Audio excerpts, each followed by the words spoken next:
The Weed of the Week is sponsored by the Enlist Weed Control System from Dow AgroSciences, a new herbicide and trait system that will build on glyphosate.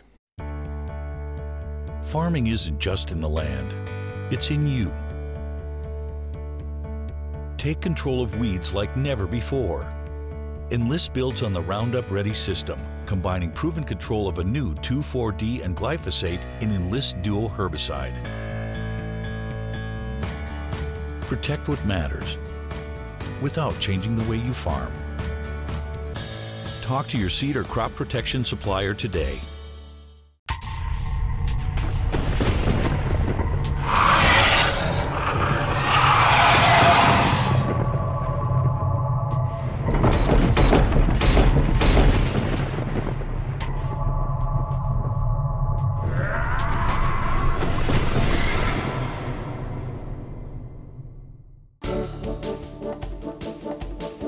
Our weed of the week is Scouring Rush, otherwise known as field horsetail. Now this weed we've known for years and years, and my old story is back there was a railroad 30 years ago that my dad was working with a little bit, and they were trying every product under the sun, couldn't make anything work to control Scouring Rush, and we just asked him, why do you even really care about controlling Scouring Rush? You're the railroad, so you have a few weeds around the tracks, no big deal. And they said, our problem is if the Scouring Rush gets on the tracks, we can't stop the trains. We have to find something that'll kill it. They finally found gramoxone or paraquat. Well, railroad areas generally aren't poorly drained, but a lot of times when we see Scouring Rush out in our fields, it is in poorly drained parts of the field. It's got rhizomes that run underneath the ground, so you're going to move, that patch is going to keep moving out into your field and spreading. We've got to get it under control. I've seen guys have okay results with deep tillage, but generally that's going to correspond with putting some subsurface drainage in and doing some tillage to control what's above it. That seems to be the best system that I've seen. As far as herbicide options though, we're pretty limited on what can have an impact on Scouring Rush. Yeah, so again, gramoxone's by far your best choice. This just doesn't have any leaves that it's going to absorb herbicide, so to think almost anything else is going to work, good luck. Gramoxone's really all we found, and that absolutely can't be used in crop unless in some cases in certain crops where they're doing hooded banders in between the rows. But otherwise you got to get it before the season and after the season. And the big thing is try to raise a good healthy crop, have good drainage, because the Scouring Rush is going to stay small. So if you can just choke it out a lot of times, that really helps. Well, that's all the time we have for this week's Weed, but Iron Talk is coming up next.